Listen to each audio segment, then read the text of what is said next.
What did you want to be when you were a kid? An astronaut? Maybe you wanted to be a firefighter. Perhaps you want to be a cowboy. I can tell you that I wanted to be a Major League Baseball player. That was my dream. Until I realized that I'm just an average 5'7" kid from the suburbs. But to be one of those few privileged men to play on the same level as such greats as Hank Aaron and Jackie Robinson, be on the same level as Babe Ruth, that's worthy of praise. There's one man who went above and beyond that level. One man who's known for his greatness both on the field and off the field. One man who achieved so much but never forgot where he came from. That man is Roberto Clemente. Roberto Clemente's life is inspiring both for his prowess on the field and his actions off the field. Many people think that Roberto is simply noteworthy because he was a great humanitarian. But I can tell you, Roberto was an extraordinary baseball player. Roberto began playing baseball at an early age in his hometown of Carolina, Puerto Rico. He played against a lot of other kids in the area and would keep playing through his teenage and early adult years. He played enough baseball and played it so well that eventually enough scouts noticed that he was sent to play minor league baseball in the United States.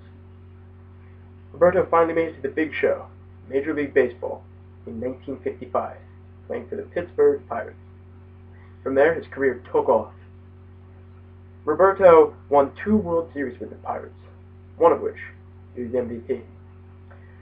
He received 12 Gold Glove awards, 12 straight years in a row, for his defensive play in center field.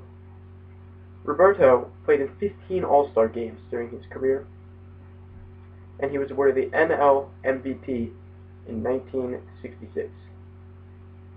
But Roberto's most impressive statistic, the one that got him into the Baseball Hall of Fame, was his milestone of 3,000 hits. These 3,000 hits put him into the same company as only 28 other men in the history of baseball. He got his final hit, his 3,000th hit exactly, on September 30th, 1972. The last game of the 72 season, the last season of his life. Even though he was a great baseball player, Roberto should be remembered more for his humanitarian works and the kind person that he was. We mentioned previously how Roberto played baseball in Puerto Rico as a child. That's not the only thing he did. He had to work with his father in the sugarcane field in order to support his family. It was this experience that gave him the drive to help those who were in poverty like him once he made it to the big leagues. Roberto constantly was visiting Puerto Rico and other Latin America areas, bringing food and necessities and baseball equipment during his off-seasons. But it wasn't this that was his greatest humanitarian work.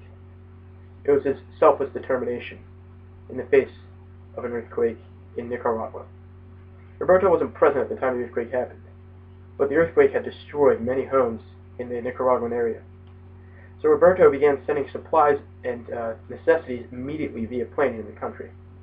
However, all of these supplies were intercepted by the corrupt government in the area. The Nicaraguan government looted all the materials and used them for their own purpose. The victims never got any of it. So Roberto determined on the 4th flight, all the other 3 had failed, that Roberto would go and accompany the supplies himself in order to ensure they got to survivors. This would prove to be his undoing, though. The plane that he was taking had many mechanical failures, and it was 2 tons over the maximum capacity for it, because it was burdened down with many supplies and relief aid materials. Roberto ignored these warnings anyway, and boarded the plane to make sure the survivors got what they needed. On December 31st, 1972, the plane that Roberto Clemente was flying to Nicaragua crashed as soon as it took off from Puerto Rico into the ocean.